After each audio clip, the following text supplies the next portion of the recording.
Thank you so much, sir, for setting the context, and very good afternoon to one and all who have gathered here. And thanks to SIDA for giving me this opportunity to speak in front of all these delegates. So I'm Krithika Kannan, and born and brought up in Madurai. And I finished my studies, and one fine day I saw that there was an interview going on in Thiagarajar College of Engineering, and a company by name Honeywell was hiring. And it's like more than thousands of students who were attending the interviews. And I had very little knowledge because during that time, the IT companies like Cognizant, HCL, and many other organizations were well established, and they were doing a lot of campus recruitments. But little did I know about Honeywell when I was just attending that interview. So how did we start in Madurai was, I would want to really tell how the establishment in a tier 2 city has happened, and what thought had triggered for a great mind to really open this particular center at Madurai. So our former MD, if you're not aware, Mr. Krishna Mikleani, so actually he was on a journey from Bengaluru to the down south of Tamil Nadu, and he was traveling by a train. And he saw that when he was trying to do that over a weekend, and he saw that there were many students who were getting on and off from Bengaluru to Madurai. It was a big crowd of students that boarded. Then he did a research on why is there so many students, or really, students sort of people are boarding and then they are going to Bangalore and then coming back. Then he saw that there is down south. He did a research in terms of number of colleges, that engineering colleges and the many other colleges that are there down south, and he got a statistic that more than 30,000 students are really coming out of the location just down south, Madurai, and maybe 150 kilometers in and around. And he saw that many people were boarding from Madurai. So that is when he had a spark in his mind on why don't we have the next center set up at Madurai. And whenever we get into a tier 2 sort of an establishment, it's not very easy because it's a global company. We have to convince the global partners in terms of what we can achieve as a company in a tier 2 city, right? Because there is a lot of expectation in terms of how they will be able to contribute to a global organization. So we started small. It was a training center with only 30 people. We had a good association with Thiagarajar College of Engineering, and we started as a very small company where we thought, initially, why don't we just train the people who are coming, because Honeywell is a conglomerate and it's a product-based company which is really having solutions and services across aerospace, building automation, industrial automation, and even energy, sustainability, all the vectors are there.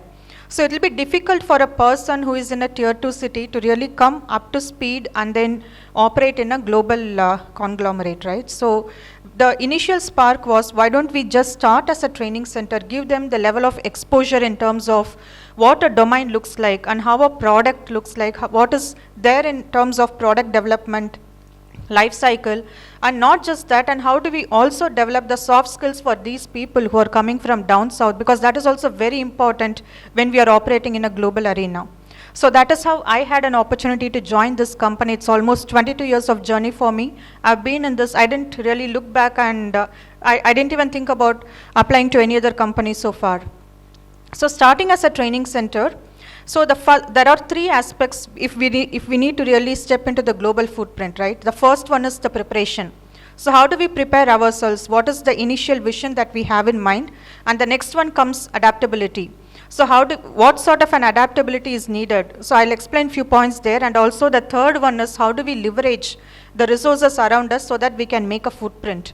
So when we did a preparation, it was more like, okay, the initial thought was we'll have the people trained here and then send them to the various locations, and primarily to Bangalore, where they can work alongside with other people and then involve in the product development. So it was just happening for 1.5 years. Then later a spark came. So why don't we create something niche in this particular location that anyone else cannot do in the organization? So that is when there is a sort of, okay, a little bit of adaptability needs to be done. So how do we convince? We need to show some small success stories right from the beginning. So we thought we will enter into the new product developments which is needed by a product company. So we chose one domain, like for example, building automation was the first one which we chose as the place where we will build the talent pool and ensure that we will customize this particular talent pool to excel in that particular area. So that is how we started. So a little bit of adaptability from, okay, let it be a training. Let us also do the additional thing and see how do we experiment this and whether we are able to expand in that global footprint.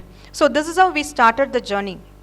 And moreover, we ensured that there is a right set of talent pool that is always coming into this organization on a yearly basis, and we are able to build an organization. Currently we are at 500, and we are no less than any other global organization.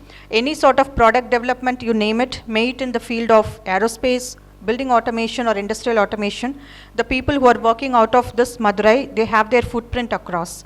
So my take in terms of a global footprint from a tier 2 city is more about our preparedness, having some short-term goals in terms of how do we achieve and gain the trust of all the global markets, showing that level of customization and exposing the nicheness what we can create in this environment. And then I think further on it is just our performance and we are able to make a mark. So that is one part of the story which I wanted to make, and maybe Bhaskar you can add on to it. Thank you, Krithika. First of all, very good afternoon, and thank you, Mr. Prabhuram, to invite me. I will tell you how it started when I got to know about SIDA. Exactly 3 to 4 weeks back, I was here in the same room, and we were doing SME Roadshow. And me and Krithika, we were both at the same panel. And then Mr. Prabhuram said, we are doing an event around after a month, and we would like to collaborate with NASSCOM. So that's how I got to know SIDA. And then we go a little deeper about how many members and things like that. And why I am telling you about that event, and this event was in Delhi yesterday, which is SME Global Confluence, and Honorable Minister Mr. Piyush Goyal was there. Honorable Minister Mr. Jitendra Prasad was there. And we spoke about how many cities we have reached out to do this SME roadshow. And we talked about Madurai there.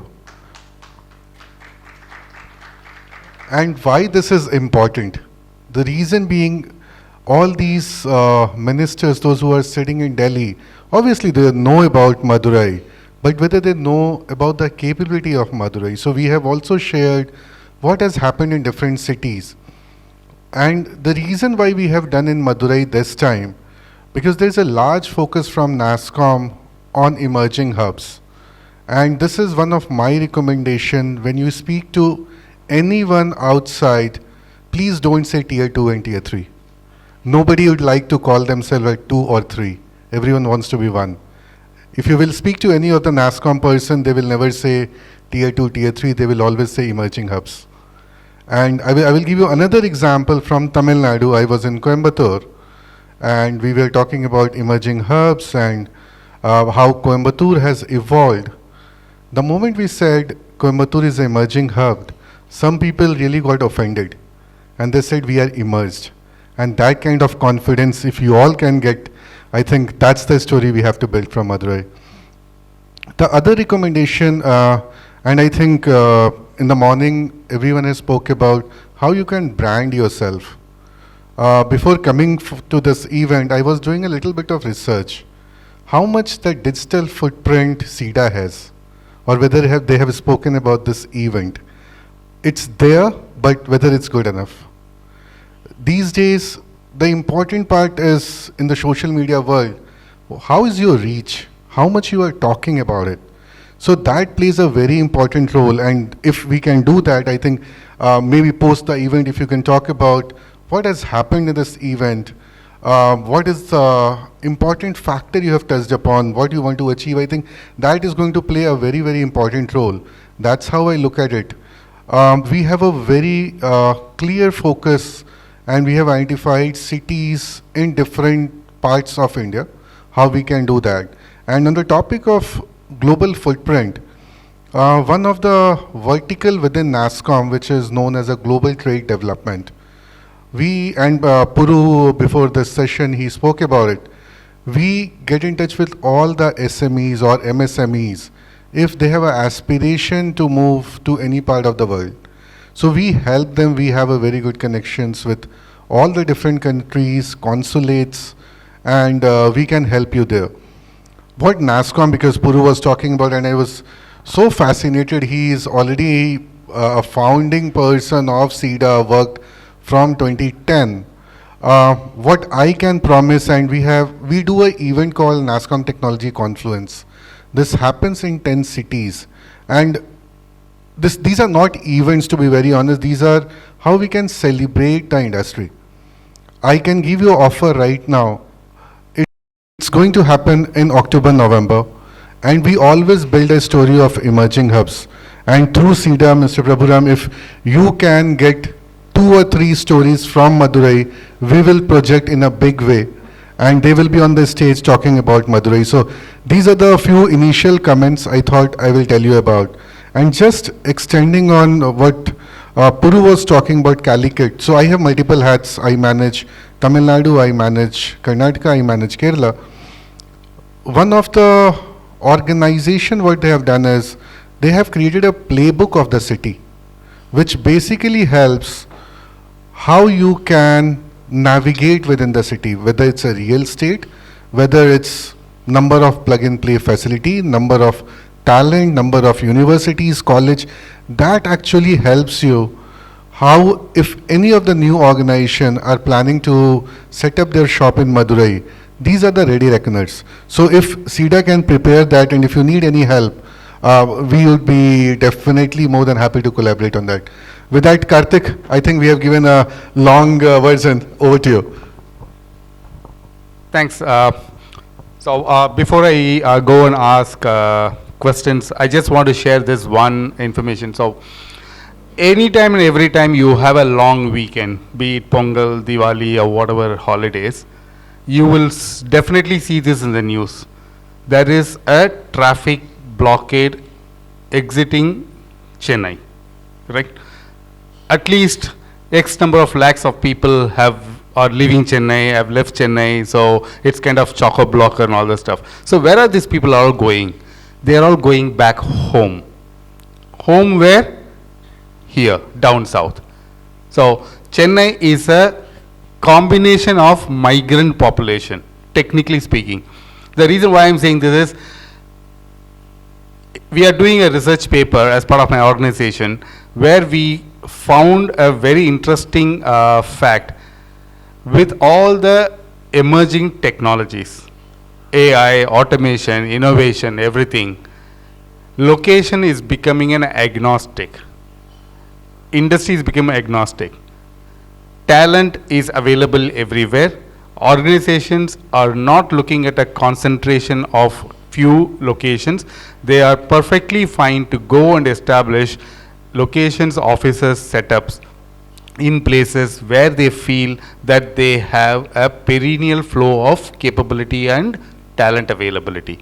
So no organization is looking for 5,000 people, 10,000 people, centers and all that stuff. Those are the days which was 10 years ago when I was part of the sunrise industry where we want to set up 5,000 organizations, 6,000 organizations. Now everybody wants to set up only 100, 200, 300. So if an organization wants to set up services, in fact, when after the inauguration we were talking, if somebody wants to do something from the Netherlands, they can come here, set up a 200 people member organization, 100 people member organization, do services there. So, but what's stopping? Nobody knows about Madurai. Why nobody knows about Madurai? We are so happy to only talk among ourselves and we don't want to do publicity. And I am telling you, there is no one who has time to go and make publicity for you. If you are doing great work, you need to talk about it, you need to publicize, you need to socialize it. If you don't socialize, no one has any time in the world to help publicize you.